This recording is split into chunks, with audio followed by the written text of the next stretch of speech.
Hey guys, how's it going? Hope you're doing well. My name is Crown, and today I'm going to read you some very interesting stories that I hope that you're gonna love. And now, without further ado, let's go!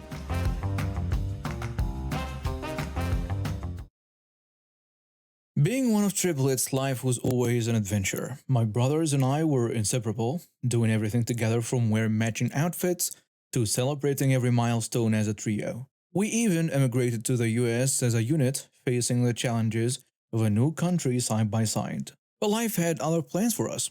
When we were 14, tragedy struck. One of my brothers passed away unexpectedly, leaving a gaping hole in our lives. It was like losing a part of myself. Birthdays became bittersweet reminders of what we'd lost, and the joy of growing older was overshadowed by the knowledge that he couldn't celebrate with us. In the years that followed, I struggled with how to talk about my siblings. Saying I only had one brother felt like erasing my deceased brother's existence, which I couldn't bear to do. So I settled on a simple answer. I'm a triplet with two brothers. It was the truth, albeit not the whole story. I found comfort in this approach, and it seemed to work well in most situations.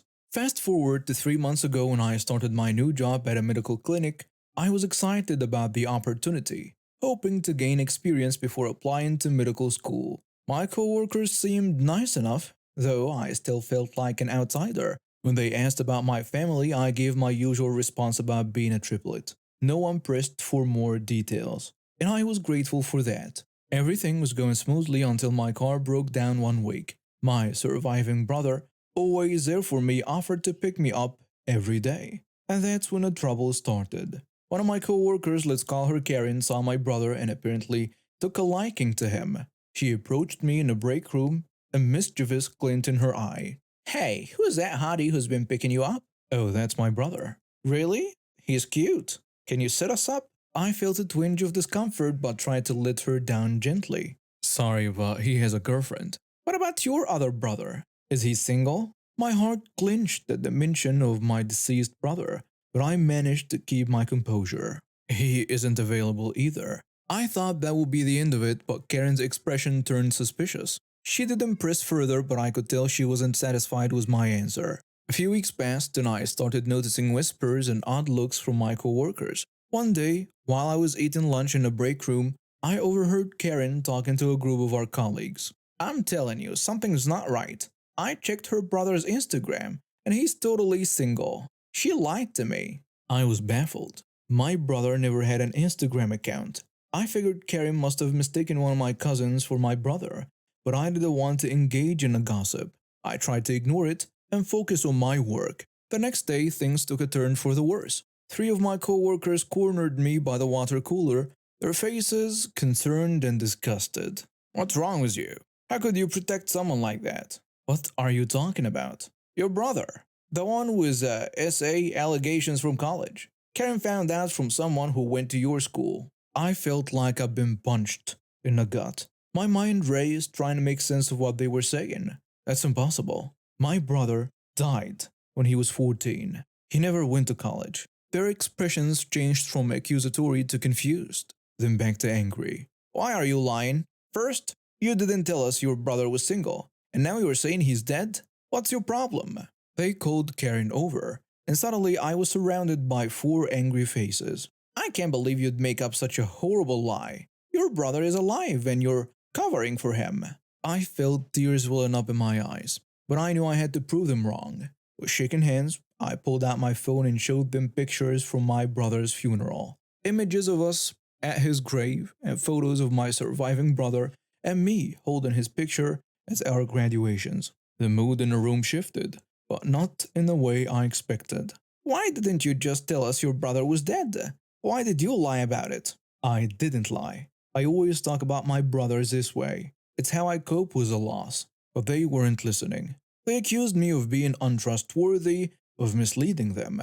The irony of Karen making false allegations seemed lost on me. For days after that, the office was a hostile environment. Whispers followed me everywhere and people avoided me like the plague. I felt like I was losing my mind. How had things spiraled so out of control? I knew I had to do something, but confrontation had never been my strongest suit. After seeking advice from friends and family, I decided to take action. I composed an email to the administration manager detailing the entire situation and requesting a meeting. The next morning, I sat across from the manager, my hands clasped tightly in my lap. He says, "I am so sorry this happened to you. What Karen and the others did is completely unacceptable. Thank you for your understanding. I just want to clear the air and stop the rumors. Of course, I'll be conducting a full investigation, and I assure you there will be consequences for their actions." As I left the office, I felt a weight lift off my shoulders. The manager's support gave me hope that things would improve. Over the next few weeks, I noticed a significant change in the office atmosphere. Karen and the other two co-workers who had confronted me were noticeably subdued. I later learned that they had been given formal warnings and required to attend sensitivity training. To my surprise, several of my other co-workers approached me privately to apologize for believing the rumors and offer their support. It wasn't a perfect resolution, but it was a start. As for Karen, her reputation took a major hit. The truth about her fabricated allegations spread quickly, and she found herself isolated by the very people she had tried to turn against me. Ultimately, she requested a transfer to another department, unable to confront the repercussions of her actions. My brother's memory lives on, not just in how I speak about him, but in the strength he gave me to face adversity. As I continue to prepare for medical school, I carry these lessons with me, knowing that they will serve me well in my future career. I've lived in this neighborhood with my grandpa for as long as I can remember. He's been here even longer, having bought this house back in the 70s when it was just a quiet little suburb. Now it's all fancy and uppity with a homeowners association and everything. Grandpa's always said they are nothing but trouble, and boy was he right. It all started a few months ago when we noticed a small leak in the roof. Nothing major, just a little drip in the attic. It rained hard. Grandpa, being the handy guy he is, climbed up there to take a look. He patched it up temporarily and said we'd need to get it fixed properly soon. Now here is the thing. Grandpa's on a fixed income, and I'm still in college, working part-time to help out. We were saving up to get the roof fixed, but it wasn't exactly a quick process. We figured we had some time since the patch was holding up okay. But then one day there is a knock at the door. I answer, and there is this lady standing there with a clipboard looking all official. "Good afternoon. I'm from the Homeowners Association, and we've received reports of a roof leak at this address." I was like, wait, how the hell did they know that? I tell her, "Oh yeah, we're aware of it. We've got a temporary fix in place and we're saving up to get it repaired properly." I'm afraid that's not acceptable. Our bylaws clearly state that all repairs must be completed within 30 days of discovery. 30 days? But we're on a tight budget.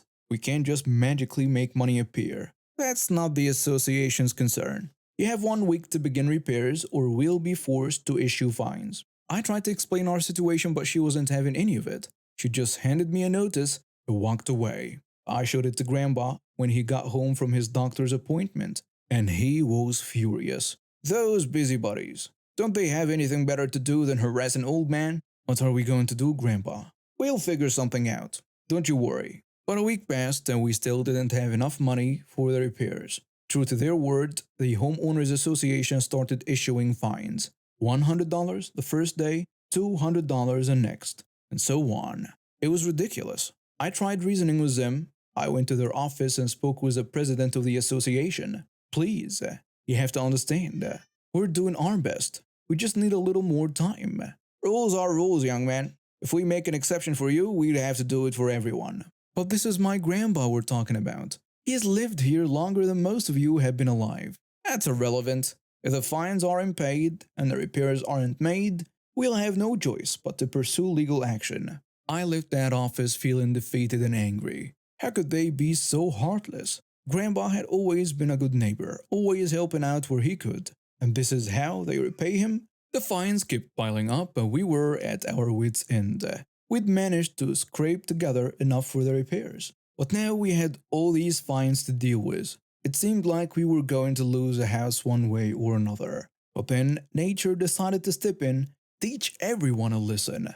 It was a Tuesday night when the storm hit. I'd never seen anything like it. The wind was howling, rain was coming down in sheets, and there was lightning every few seconds. Grandpa and I sat in the living room listening to the weather radio and hoping our patch job would hold. As it turned out, our little patch was the least of anyone's worries. The next morning, we stepped outside to survey the damage. Our roof had a few new holes, sure, but compared to the rest of the neighborhood, we got off easy. Houses up and down the street had massive sections of their roofs torn off. Shingles and branches littered the roads, and wouldn't you know it, the worst hit houses belonged to the Homeowners Association board members. The president's house looked like someone had taken a giant bite out of the roof. The lady who'd first come to our door, half her roof was in her backyard. As we stood there taking it all in, our next door neighbor came over. Can you believe this? What a mess. Grandpa tells him, Yep, Mother Nature doesn't play favorites. You know, I heard the HOA has been giving you a hard time about your roof. Yeah, they have, threatening to sue us and everything. Well, I'd like to see them try now. Bet they've got their hands full with their own problems. But he was right. Over the next few days, it was chaos. Insurance adjusters were everywhere, contractors were in high demand, and the Homeowners Association was suspiciously quiet. About a week after the storm, there was another knock at our door. It was the president of the association, looking a lot less high and mighty than before. Good afternoon. I hope you weren't too badly affected by the storm. Grandpa tells him. We managed. How can we help you? Well, in light of recent events, the board has decided to reassess some of our policies. We'll be waiving all the outstanding fines related to roof repairs and extending the timeline for completing repairs to 90 days. I tell him, that's awfully generous of you. What brought this on? We've realized that sometimes circumstances are beyond the homeowner's control. We want to be more understanding in the future. Grandpa tells him, funny how little perspective can change things, isn't it? The president looked uncomfortable but nodded. Indeed. Well, I'll leave you to it. Good day. After he left, Grandpa and I couldn't help but laugh. Guess they finally got a taste of their own medicine, huh? God has a way of balancing things out. In the end, we got our roof fixed properly, and so did everyone else in the neighborhood. The Homeowners Association became a lot more lenient after that, not just with us, but with everyone. I guess sometimes it takes a disaster to bring people together and make them realize what's really important.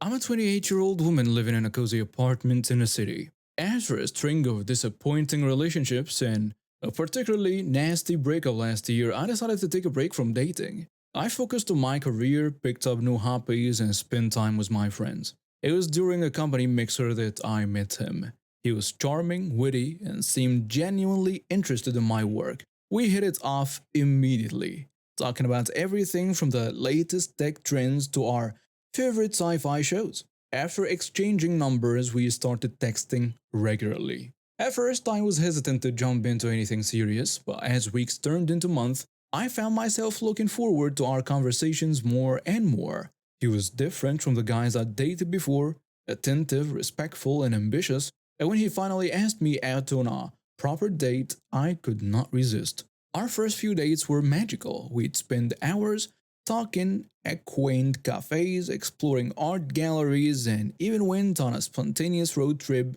to a nearby town. It felt like I'd finally found someone who understood me, who appreciated my quirks and shared my passions. 2 months into dating, we decided to make it official. Everything seemed perfect. We'd alternate staying at each other's places, have romantic date nights, and support each other through work stress. Sure, there were minor irritations here and there. He could be a bit messy and sometimes he'd forget important dates, but I chalked it up to normal relationship hiccups. Then came that fateful weekend. He'd been under a lot of stress at work, with several colleagues quitting unexpectedly. I suggested he stay at my place to focus on an important project without his noisy roommates around. I wanted to be supportive, to show him I could be there for him during tough times. Friday was fine. We balanced his work with some couple time, and I made sure he had everything he needed. But Saturday, things took a turn. He was so stressed he barely ate. Despite my efforts to cook his favorite meals,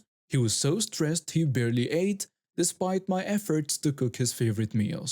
didn't push it, just reminding him about the leftovers in the fridge. By 11 p.m. he was still working, so I decided to turn in for the night. That's when everything went sideways. 2 a.m., I was jolted awake by someone shaking me. Groggy and confused, I opened my eyes to see him looming over me. He says, "I'm hungry now. Make me something to eat." Huh? There are leftovers in the fridge. No, I want something fresh. Make me coconut shrimp. I stared at him, trying to process what was happening. Was this some kind of weird dream? What? It's 2 a.m.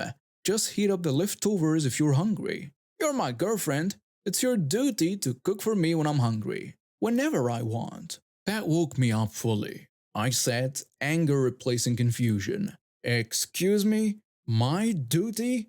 Get out of the house. Now. His demeanor subtly changed, realizing he crossed the line. Baby, I'm sorry. I didn't mean it like that. I'm just stressed and… I said get out. I got out of bed, grabbed a bag, and started throwing his things into it. He followed me around the apartment trying to apologize and hug me. Please, let's talk about this. I'm sorry. I was just tired and… Save it. I am not interested in your excuses. I shoved his bag into his arms and threw his car keys at him. Leave. Now. Finally, realizing I was serious, he left, looking shocked and confused.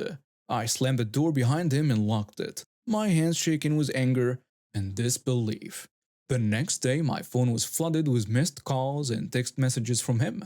I ignored them all, still too angry and hurt to deal with him. I needed time to process what had happened and decided what to do next. So here I am, sharing my story with strangers on the internet. It's not the happy ending I thought I was heading for when I met him, but maybe it's the ending I needed. My childhood wasn't exactly a walk in the park. My parents split up when I was just a little kid, and ever since then, I've been stuck living with my dad. Don't get me wrong, he's not a terrible person, but he's not exactly Father of the Year material either. It was just me, my younger brother, and our dad. We managed, but things were never easy. Dad worked long hours to keep a roof over our heads, which meant we were often left to fend for ourselves. As we got older, the tension in the house grew. Dad seemed to resent having to take care of us, and we felt like burdens more than beloved children. Things took a turn for the worse when Dad started dating again. At first, I was hopeful. Maybe a new person in his life would make him happier, and by extension, make our home life better. I was wrong.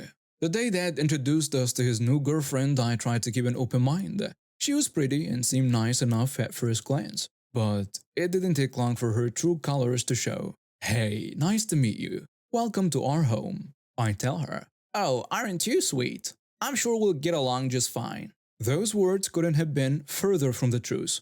From the moment she moved in, our lives became a living nightmare. She had this chip on her shoulder about men, and unfortunately, that included my brother and me. It started with little things. She'd accidentally throw out our stuff or move our belongings without telling us. Then it escalated to constant arguments over the smallest issues. Why is this dish in the sink? Can't you boys clean up after yourselves? I just got home from school. I haven't even used the kitchen yet. Don't talk back to me. Your father works hard to provide for you, and this is how you repay him? These confrontations became a daily occurrence. No matter what we did, we were always in the wrong. And the worst part? She'd run to our dad and paint us as the villains. Your sons are so disrespectful. I don't know how you put up with them for so long. They are just going through a phase. They'll grow out of it. A phase? They are practically adults. They should be out on their own by now, not leeching off you. It was clear she wanted us gone, and to be honest, we wanted out too. My brother and I started making plans. He managed to land a job, and we reached out to our aunt and uncle, a kind, childless couple who had always been there for us. As we prepared to leave, I couldn't shake the desire for a little payback. Was it mature? No. Was it the right thing to do? Probably not. But after a month of torment, I wanted her to feel just a fraction of the discomfort she caused us. That's when I came up with the itching powder plan. It was childish, sure, but oh so satisfying. My brother and I pulled our money and bought several packets of the stuff. When she was out, I'd sneak into their room and dust a little bit into her clothes, just enough to cause irritation without raising suspicion. The results were better than I could have hoped for. She'd start fidgeting during dinner, then excuse herself to scratch when she thought no one was looking. My brother and I would exchange looks, trying not to burst out laughing. I don't know what's wrong with me lately. My skin's been so itchy. Maybe you're allergic to something? New detergent, maybe? I haven't changed anything. It must be stress from dealing with your kids. Even as she blamed us for her discomfort, we knew the truth. It was petty revenge, but it felt good to finally have some power in the situation. The day we moved out, I made sure to leave her a parting gift. I emptied the remaining itching powder into her laundry basket, ensuring she'd be uncomfortable for weeks to come. As we settled into our aunt and uncle's place, I was actually happy. No more walking on eggshells, no more being made to feel unwelcome in our own home. A few weeks after we left, we heard that Dad's girlfriend was beside herself. Apparently, she'd finally figured out what was causing her mysterious itching problem, and she was livid. She accused us of assault and tried to convince our dad to press charges. Luckily, he had enough sense to realize how ridiculous that would be. The last we heard, she'd moved out of Dad's place, claiming she couldn't live somewhere that held so many bad memories. I can't say I feel bad about it. Sometimes you reap what you sow. Looking back, I know what we did wasn't the most mature response. When you're young and feeling powerless, sometimes you do stupid things. At least now my brother and I are in better place, both literally and figuratively. We're healing from the years of tension and learning what it's like to live in a supportive household.